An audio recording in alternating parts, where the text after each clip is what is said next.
Recently I replaced the lock on this sliding patio door, but for some reason it's not locking. I'm pretty sure it worked when I first did the repair, but there's definitely something wrong now. And in this short video, I'll show you the easy fix for this problem. Okay, just to be sure, I'll confirm that the latch mechanism is working.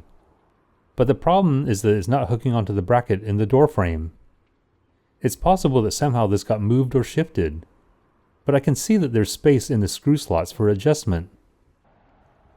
So when I loosen the screws, I can just slide it down.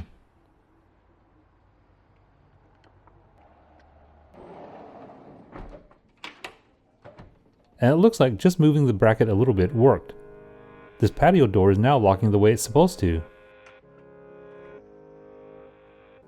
If this video was helpful, please give me a thumbs up and hit the subscribe button to stay up to date on all my DIY videos.